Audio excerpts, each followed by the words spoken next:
ऐकायची आहे? कोणती कथा ऐकायची आहे? आतापर्यंत आम्ही भागवत भागवत नाव ऐकले हो, पण भागवतात नेमकं आहे तरी काय? ही कथा कोणी कोणाला सांगितली?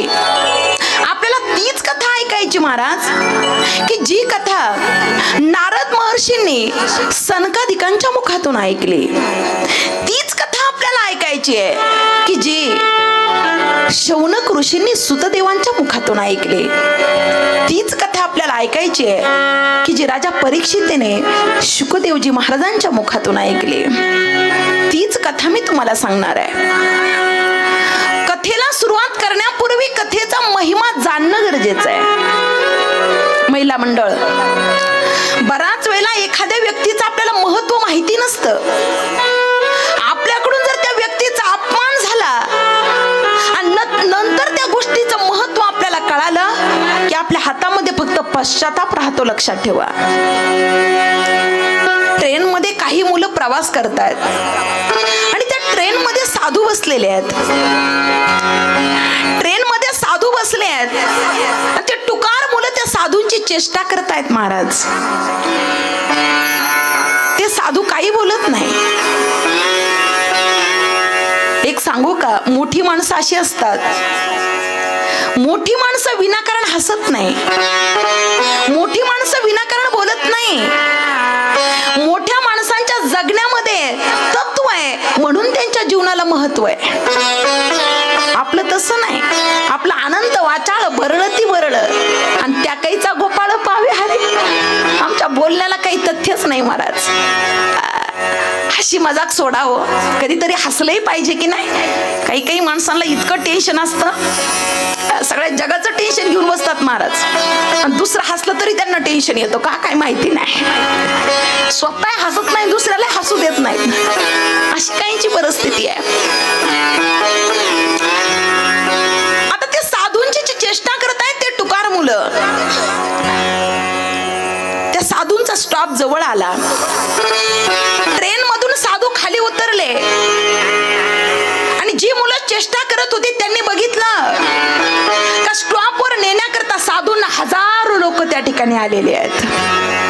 हजारो लोक साधूंच्या पाया पडत आहेत, दोन हात जोडतायत. आणि मग या तरुणांना कळालं, अरे आपण ज्याची मस्करी केली ते चुकीचं होतं. आता साधूंचं महत्व कळालं आणि ही मुलं त्या साधूंच्या पाया पडायला लागली. महाराज, महत्व कळल्याशिवाय अंतकरणातला भाव वाढत नाही, अंतकरणातली श्रद्धा वाढत नाही. महाराज, फक्त त्या गोष्टीचं आपल्याला महत्व कळालं पाहिजे. बघा ना, काय या महाराष्ट्राचं दुर्दैव आहे माहिती नाही. आहे तोपर्यंत मायबाप कळत नाही. अहो, माझी माऊली होती ना, त्यावेळेला लोकांनी त्यांना खापर दिलं नाही. आता महत्व कळालं, चांदीच्या ताटामध्ये त्यांना नैवेद्य दिला जातो. माऊली होती त्यावेळेला सावली अंगावर पडली तर लोक विटाळ झाला म्हणायचे. पायातल्या जोड्या सगट इंद्रायणी मातेमध्ये स्नान करायचे. पण मायबाप, आज महत्व कळालं माझ्या माऊलीचं. माऊलींची पालखी आमच्या दारात कशी उभी राहील याच्याकरता लोक अट्टहास करतात. माऊली होते तोपर्यंत मधुकरी नाही दिली हो लोकांनी. ज्यांनी मधुकरी दिली त्या मधुकरी मध्ये यांनी माती मिसळली. आता महत्व कळालं. आता पंचपक्वान्नाचा नैवेद्य दाखवून काही फायदा नाही. महाराज,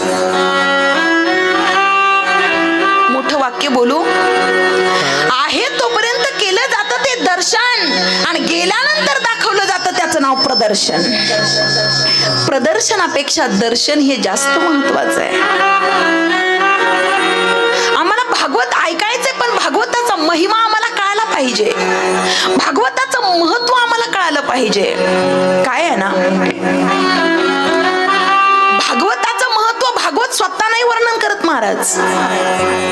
एक सांगू का, जी लोक स्वतःचं वर्णन स्वतःच करतात ना, स्वतःलाच मोठं म्हणतात महाराज. एक सांगू का, स्वतःला स्वतः मोठं म्हणणारी माणसं कधीच मोठी होत नाही.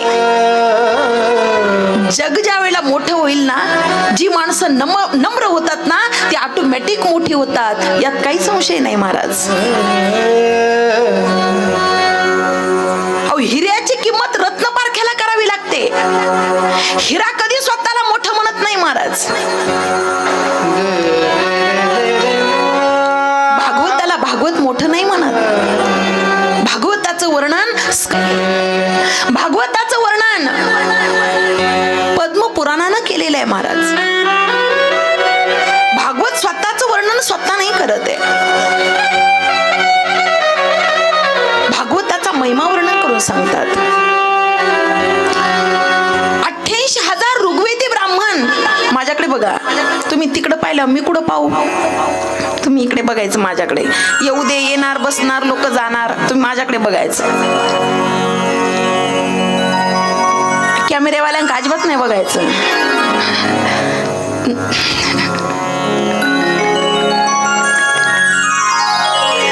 हे लई अवघड आहे महाराज, काय सांगू आता तुम्हाला. तुमच्याकडे बघून बोलणं सोपं आहे मला. असू दे. भागवताचं महत्व भागवत नाही वर्णन करून सांगत. लक्ष द्या माझ्याकडे.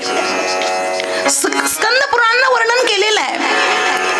88,000 ऋग्वेदी ब्राह्मण ब्रह्मदेवाच्या जवळ जातात. 2 हात ब्रह्मदेवाला जोडतात. महाराज हे कलियुग फार वाईट आहे. या कलियुगामध्ये आम्ही भगवंतापासून लांब जाणार नाही अशी कथा मला तुम्ही सांगा.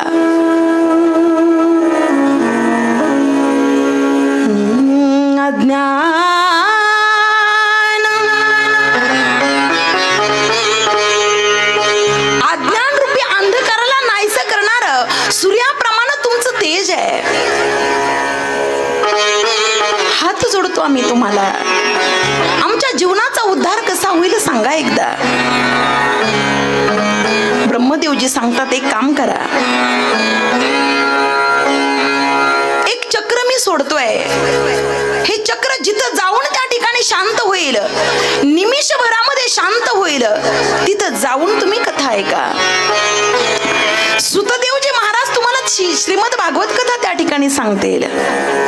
शौनक या अक्षराचा अर्थ असा आहे, 10,000 विद्यार्थ्यांना अन्नदान आणि ज्ञानदान मोफत देणं त्याला शौनक म्हणतात महाराज. निमिष या अक्षराचा अर्थ असा आहे, निमिषभर म्हणजे डोळ्याची पापणी लावायला जेवढा वेळ लागतो ना महाराज, तेवढाच वेळ ते चक्र जिथं जाऊन शांत झालं त्याला नैमिषारण्य म्हणतात. त्या नैमिषारण्यामध्ये 88,000 हे ऋग्वेदी ब्राह्मण शौनक ऋषी 2 हात जोडून उभे आहेत महाराज. त्यांच्यापेक्षा वयाने छोटे असणारे सुतदेवजी महाराज तिथे येतात. उंच आसन त्या ठिकाणी घातलेलं आहे. उंच आसनावर त्यांना बसवलेलं आहे आणि 2 हात जोडून शौनक ऋषी त्यांना प्रार्थना करतायत. आम्ही भगवंतापासून लांब जाणार नाही असं काहीतरी सांगा. कारण भगवंताचा वियोग आम्हाला सहन होत नाहीये. कारण वियोगाचं दुःख हे खूप मोठं आहे. सुतदेवजी महाराज म्हणतात, सांगतोय भागवताचा महिमा तुम्हाला सांगतोय. श्रीमद भागवताचा पहिला महिमा महिला मंडळ. राजा परीक्षितीला शाप त्या ठिकाणी मिळालेला आहे. गंगेच्या तीरावर राजा परीक्षिती खिन्न मनाने बसलेला आहे. शुकदेवजी महाराज तिथे येत आहेत. राजा परीक्षितीला त्या ठिकाणी श्रीमद भागवत कथा सांगतायत. इंद्र चंद्र महेंद्र यांनी विचार केला, अरे राजाला शाप मिळालाय, 7 दिवसात राजा मरणार आहे, म्हणून राजा भागवतामृत कथा ऐकतोय.